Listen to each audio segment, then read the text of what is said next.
Welcome to Box Recaps. Today I'm going to explain the movie Who Am I?, released in the year 2014. Benjamin Engel, a hacker from Berlin, sits in an interrogation room. The officers briefed Hanna Lindberg that Benjamin is now done with hacking. The officer then tells Hanna Lindberg, who is the head of the cyber division of Europol, that Benjamin asked to conduct the interrogation only with her, and he has a lot of information for them. Benjamin says that he has information regarding Friends, a notorious hacking group of 4 members connected to the Russian cyber mafia, and MRX, an infamous hacker known on the dark net. He tells her that he could give them both to Hanna if she listens to him. Having no choice, Hanna sits down. She asks him who he is. Who am I? He remains silent, and then she tells him that he's here for a reason. Similarly, she's also here for a reason and waits for him to speak. Benjamin tells Hanna that everything is connected and every beginning has an end. He thought that he was in the middle. He continues by saying that he always wanted to be like a superhero with a superpower.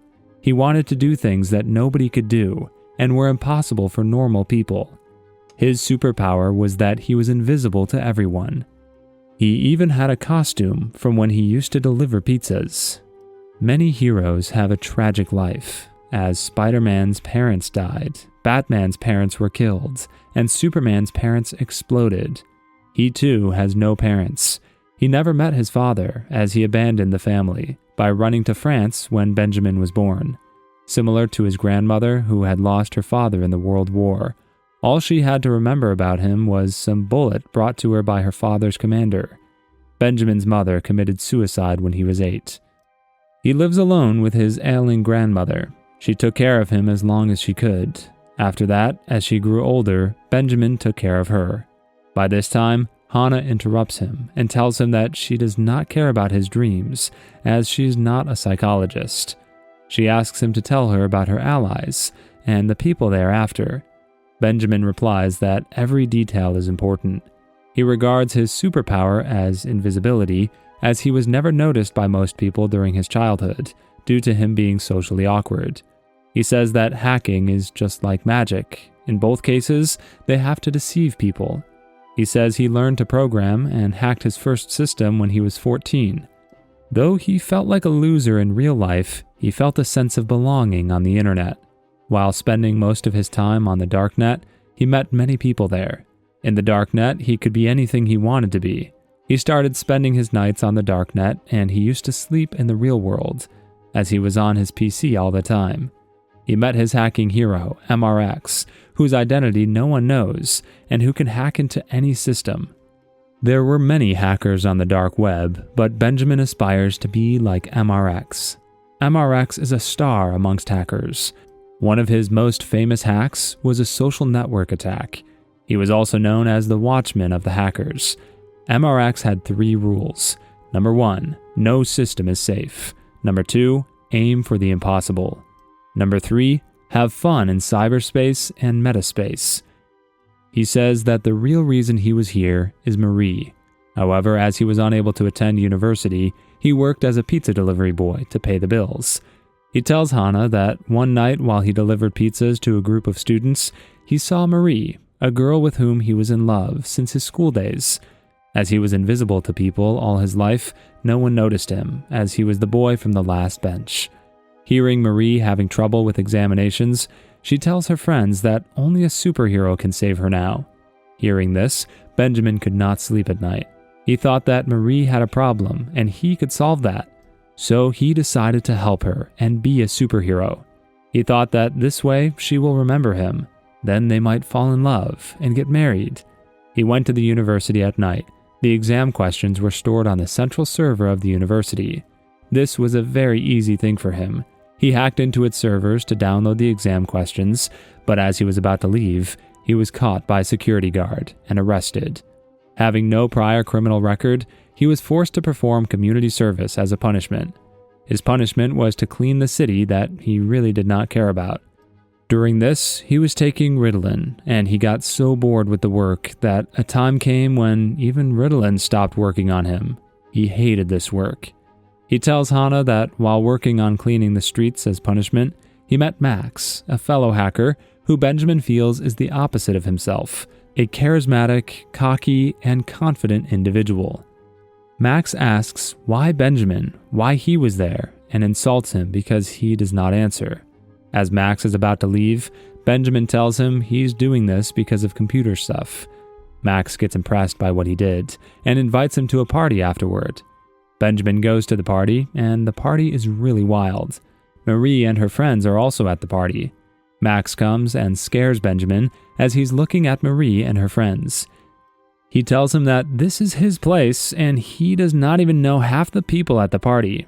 Max takes him to his office room and introduces him to his colleagues, Stefan and Paul. Stefan was a software master. He could find a bug in any application. Paul was a hardware freak. He could build anything. They tell Benjamin that Max had told them about his skills, and it was not easy to read the machine language, so they ask him to prove his skills. After, Benjamin proved himself as a hacker and turns off the electricity of the entire block. The police show up, and at this moment, Max tells Benjamin that this is not really his house.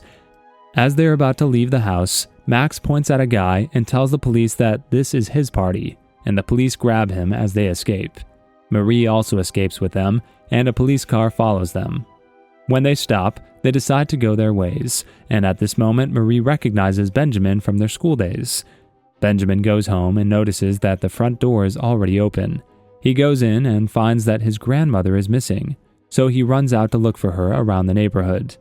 He eventually finds her walking in the middle of a road. The next day, he takes her to the doctor, and the doctor tells him that his grandmother now needed professional help. She was diagnosed with Alzheimer's 4 years ago, and her condition was getting out of hand now. Benjamin is really worried, and as he's traveling in the subway, he meets Max. Max tells him that he thought the cops caught him the other night.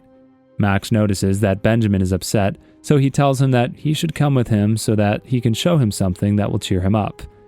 Max told him how he started with hacking, and hacking was the only thing that Max and Benjamin had in common. Max tells him that the most effective way of hacking is social engineering. Max explained to him that the concept of social engineering is the greatest form of hacking. He takes a donut box and a receipt out of a dumpster and tricks the coffee house to give them free donuts. He tells Benjamin that he has to be bold, otherwise things will never turn out his way. Then Max asks him to follow him and takes him to a car yard. There, Paul and Stefan are already waiting for them. There, they steal a car and drive all the way across town. Here, Paul and Benjamin enter a building using fake IDs. Benjamin is asked to get the Wi-Fi from the presentation laptop as Paul sets a camera. Both succeed in getting their tasks done, and they're able to sabotage the entire event. This was their first action together, and the beginning of something big. By this time, Hannah interrupts him again and asks him how can she know that what he is telling her is true. Benjamin takes pause and tells her her bank account details and every detail about her, which shocks her. He then continues his story. They decide to form a hacking group called Clowns Laughing at You, nicknamed Clay, and they use Benjamin's house as a base of operations since Benjamin was forced to send his grandmother to a nursing home due to her Alzheimer's disease.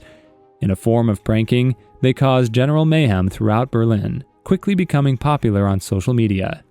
MRX, on the other hand, with whom Max is obsessed, openly mocks them. Max is enraged and wants to perform a more outrageous hacking feat, and Benjamin suggests hacking the main building of BND, German Central Intelligence. The group agrees with Benjamin and decides to hack the BND in order to impress MRX, who is impressed by this outrageous idea. They gain access to the BND building by dumpster diving and fishing, and then hack the internal servers and printers to print their logo titled "No System is Safe" all over the building, impressing MRX. When they go to a club to celebrate, however, Benjamin notices Max kissing Marie. Infuriated, Benjamin refuses to let them into the house, which offends Marie when she visits him. Feeling inferior, he contacts MRX in secret, offering him valuable information, a database from BND's private servers that he hacked while in the BND building, which impresses MRX. The next day, when the group arrives, Benjamin is still enraged and attacks Max, who responds by beating him up.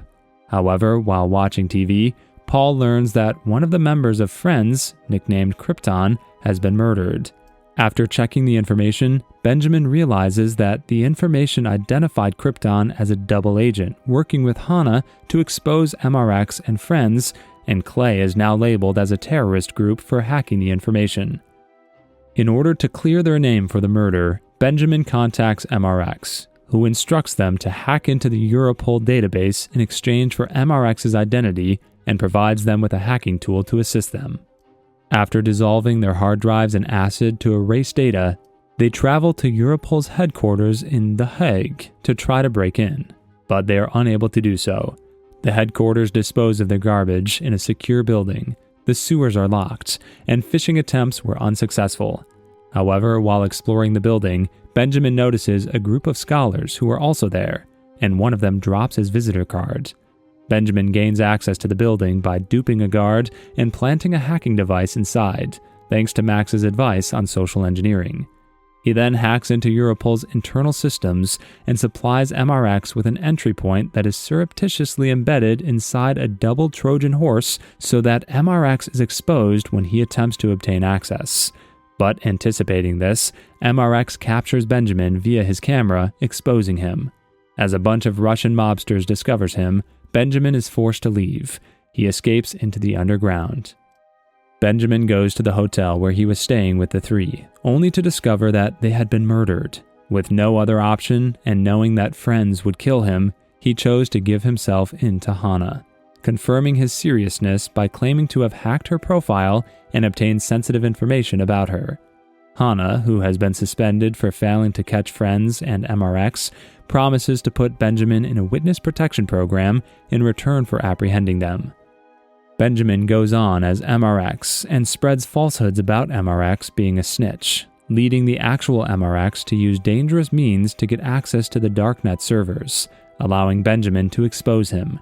MRX is revealed to be a 19-year-old American teenager from New York City who is apprehended by the FBI in a coffee shop. Nevertheless, after agreeing to provide Benjamin with the witness exchange program, Hana finds a wound running through his palm, the same cut Max had after putting a nail through his hand, and understands that Max, Stefan, and Paul are all made-up personas. Disgusted, she goes to Benjamin's doctor, who tells her that his mother had multiple personality disorder and committed suicide as a result of it, and that it may be inherited. Hana notices several narrative gaps in Benjamin's account and understands that he was Clay alone. He did all of the crimes, hacked into the BND alone, and buried the World War II bullets from his grandmother in the hotel to make it appear as though they were slain, envisioning the trio due to his insanity. Hana confronts Benjamin, who is having an emotional breakdown because persons with mental illnesses are not eligible for witness protection. Nevertheless, Hana reconsiders and grants him access to the witness protection program, which is shown to be a real program storing information on all German residents. Benjamin alters his identity here. Hana tells Benjamin that she let him go because he sincerely wants to remain invisible, and that she lets him go on the condition that he never hacks again. Benjamin, now with blonde hair, is standing alone on a Scandlines boat, bound towards the north. He is unexpectedly joined by Marie, Max, Stefan, and Paul. In narration, Benjamin claims to have done the biggest social engineering hack ever. The scene cuts back to Benjamin returning to the hotel, and seeing the guys still alive and well, he urges them to go because MRX knows his identity, but they refuse to leave him behind. After Marie confirms that mentally ill subjects cannot be granted witness protection, they devise a plan for Benjamin to go to Hana and dictate the story, leaving plot holes for her to decipher, and then using her grief for him to gain access to the witness protection program, as well as spiking his hand with a nail to make the story seem true. Benjamin's identity had been erased totally. It was revealed in the server room. Benjamin claims that Hana would ultimately recognize his dishonesty, but she will not pursue him because she got what she desired. Actually, after a press conference proclaiming the loss of the Friends and MRX, Hana smiles as she knows the truth. Subscribe for more videos like this. Turn on the notification and leave a like to help the channel out. Thank you for watching.